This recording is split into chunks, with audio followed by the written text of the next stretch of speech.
नमस्कार, जय श्री कृष्णा दोस्तों। आप सभी का स्वागत है आपके अपने चैनल एलीट तत्व पर। आज हम श्रीमद् भगवद गीता के पहले अध्याय का महत्व जानेंगे। महत्व का मतलब होता है द स्पिरिचुअल इम्पोर्टेंस। तो हम गीता का पहला अध्याय पढ़ने से पहले उसका महत्व समझते हैं। तो आइए जानते हैं।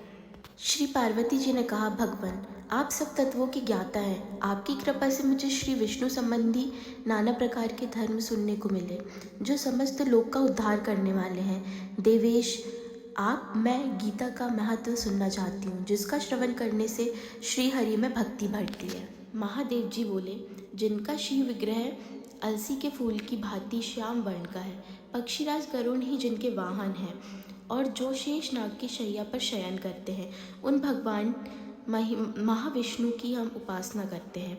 एक समय की बात है, मुर दैत्य के नाशक भगवान विष्णु शेषनाग के रमणीय आसन पर सुखपूर्वक विराजमान थे। उस समय समस्त लोगों को आनंद देने वाली भगवती लक्ष्मी ने आदरपूर्वक प्रश्न किया। श्री लक्ष्मी जी ने पूछा, भगवान आप संपूर्ण जगत का पालन करते हुए भी अपने ऐश्वर्य के प्रति उदासीन से होकर जो इस क्षीर सागर में नींद ले रहे हैं, इसका क्या कारण है? श्री भगवान बोले, सुमुखी, मैं नींद नहीं लेता हूँ, अपितु तत्व का अनुसरण करने वाली अंतर्दृष्टि के द्वारा अपने ही महेश्वर तेज का साक्षात्कार कर रहा हूँ। देवी, यह वही तेज है जिसका योगी पुरुष कुशाग्र बुद्धि के द्वारा अपने अंतकरण में दर्शन करते हैं तथा जिसे मीमांसक विद्वान वेदों का सार तत्व निश्चित करते हैं। वह महेश्वर तेज एक अजर प्रकाश स्वरूप आत्मरूप, रोग शोक से रहित अखंड आनंद का पुण्य निष्पन्न निरीह तथा द्वैत रहित है। इस जगत का जीवन उसी ने अधीन है, मैं उसी का अनुभव करता हूँ। देव ऋषि, यही कारण है कि मैं तुम्हें नींद लेता सा प्रतीत हो रहा हूँ। श्री लक्ष्मी जी ने कहा, ऋषिकेश, आप ही योगी पुरुष के ध्येय हैं। आपके अतिरिक्त भी कोई ध्यान करने योग्य तत्व है, यह जानकर मुझे बड़ा कौतूहल हो रहा है। इस चराचर जगत की सृष्टि और संहार करने वाले स्वयं आप ही हैं। आप सर्व समर्थ हैं। इस प्रकार की स्थिति में भी होकर यदि आप उस परम तत्व से भिन्न हैं तो मुझे उसका बोध कराइए।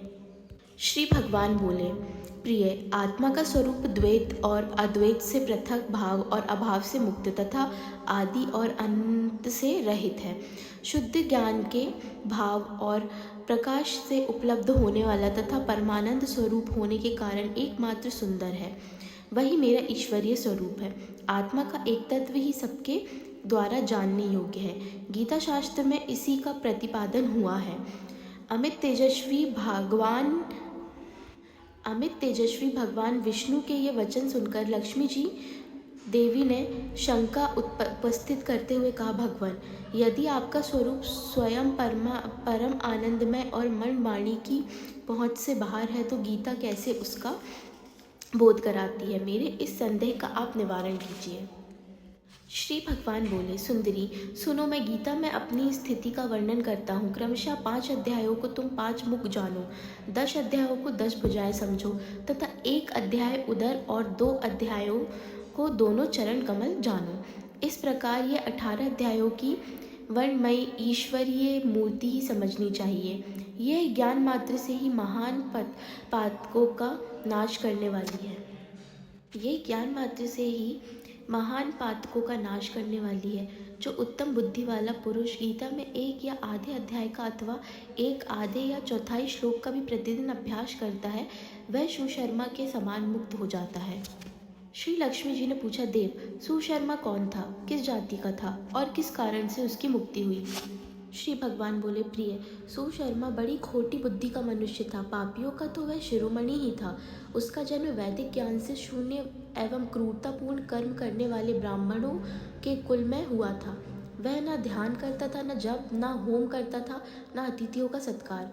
वह लंपट होने के कारण सदा विषयों के सेवन में ही आसक्त रहता था। हल जोतता और पत्ते बेचकर जीविका चलाता था। उसे मदिरा पीने का व्यसन था तथा वह मांस भी खाया करता था।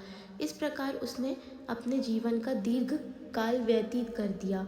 एक दिन मूढ़ बुद्धि सुशर्मा पत्ते लाने के लिए किसी ऋषि की वाटिका में घूम रहा था। इसी बीच में काल रूपधारी काले सांप ने उसे डस लिया। सुशर्मा की मृत्यु हो गई। तदंतर वह अनेक नरकों में जा वहाँ की यातनाएं भोगकर मृत्युलोक में लौट आया और वहाँ बोझ ढोने वाले बैल हुआ। उस समय किसी पंगु ने अपने जीवन को आराम से व्यतीत करने के लिए उसे खरीद लिया।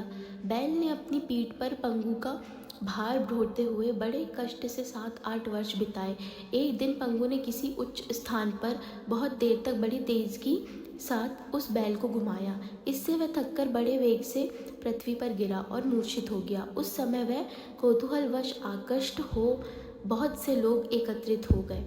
उस जन समुदाय में से किसी पुण्य आत्मा व्यक्ति ने उस बैल का कल्याण करने के लिए उसे अपना पुण्यदान किया। तत्पश्चात कुछ दूसरे लोगों ने भी अपने अपने पुण्यों का याद करके उन्हें उसके लिए दान किया। उस भीड़ में एक वैश्य भी खड़ी थी। उसने अपने पुण्य का पता नहीं था, तो उसने भी लोगों की देखा देखी उस बैल के लिए कुछ त्याग किया। तदंतर यमराज के दूत उस मरे हुए प्राणी को पहले यमपुरी में ले गए। वहाँ यह विचार कर कि यह वैश्य के दिए हुए पुण्य से पुण्यवान हो गया, उसे छोड़ दिया गया। फिर वह भूलोक में आकर उत्तम कुल और शील वाले ब्राह्मणों के घर में उत्पन्न हुआ।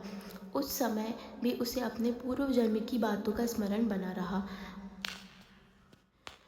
बहुत दिनों के बाद अपने अज्ञान को दूर करने वाले कल्याण तत्व का जिज्ञासु होकर वह उस वेश्या के पास गया और उसके दान की बात बतलाते हुए उसने पूछा, तुमने कौन सा पुण्य दान किया था? वैश्य ने उत्तर दिया, वह पिंजरे में बैठा हुआ तोता प्रतिदिन कुछ पढ़ता है, उससे मेरा अंतःकरण पवित्र हो गया, उसी का पुण्य मैंने तुम्हारे लिए दान किया। इसके बाद उन दोनों ने तोते से पूछा। तब उस तोते ने अपने पूर्व जन्म का स्मरण करके प्राचीन इतिहास कहना आरंभ किया। शुक बोला, पूर्व जन्म में मैं विद्वान होकर भी विद्वानता के अभिमान से मोहित रहता था। मेरा राग द्वेष इतना बढ़ गया था कि मैं गुणवान विद्वानों के प्रति भी ईर्ष्या भाव रखने लगा। फिर समय अनुसार मेरी मृत्यु हो गई और मैं अनेकों घृणित लोकों में भटकता फिरा। उसके बाद इस लोक में आया। शूद्रों की अत्यंत निंदा करने के कारण तोते के कुल में मेरा जन्म हुआ। पापी होने के कारण छोटी अवस्था में मेरा माता पिता से वियोग हो गया। एक दिन मैं ग्रीष्म ऋतु में तपे हुए मार्ग पर पड़ा था। वहाँ से कुछ श्रेष्ठ मुनि मुझे उठा लाए और महात्माओं के आश्रम के भीतर एक पिंजरे में उन्होंने मुझे डाल दिया। वहीं मुझे पढ़ाया गया। ऋषियों के बालक बड़े आदर के साथ गीता के प्रथम अध्याय की आवृत्ति करते थे। उन्हीं से सुनकर मैं भी बारंबार पाठ करने लगा। इसी बीच में एक चोरी करने वाले बहेलियों ने मुझे वहाँ से चुरा लिया। तत्पश्चात इस देवी ने मुझे खरीद लिया। यही मेरा वृतांत है जिसे मैंने आप लोगों से बता दिया। पूर्व काल में मैंने इस प्रथम अध्याय का अभ्यास किया था, जिससे मैंने अपने पापों को दूर किया। फिर उसी से इस वैश्य का भी अंतःकरण शुद्ध हो गया और उसी पुण्य से यह द्विश्रेष्ठ सुशर्मा भी पाप मुक्त हो गया। इस प्रकार परस्पर वार्तालाप और गीता के प्रथम अध्याय के महात्म्य की प्रशंसा करके वे तीनों निरंतर अपने अपने घर पर गीता का अभ्यास करने लगे। फिर ज्ञान प्राप्त करके वे मुक्त हो गए। इसलिए जो गीता के प्रथम अध्याय को पढ़ता, सुनता तथा अभ्यास करता है, उसे इस भाव सागर को पार करने में कोई कठिनाई नहीं होती। श्रीमद् भगवद गीता का पहला अध्याय अर्जुन विषाद योग पूरी गीता का आधार है। यहीं से ज्ञान की यात्रा आरंभ होती है। जब अर्जुन मोह और करुणा में डूबकर युद्ध करने से इनकार करता है, तब भगवान श्री कृष्ण उसे सत्य, धर्म और आत्मज्ञान का मार्ग दिखाते हैं। गीता महात्म्य में कहा गया है, अर्जुन विषादम पठति श्रद्धया मोहस्य नाशम लभते जनो असो। जो श्रद्धा से इस अध्याय का श्रवण करता है, उसके जीवन से मोह, भ्रम और दुख दूर हो जाते हैं। हर विषाद में एक जागृति छिपी होती है। जय श्री कृष्ण।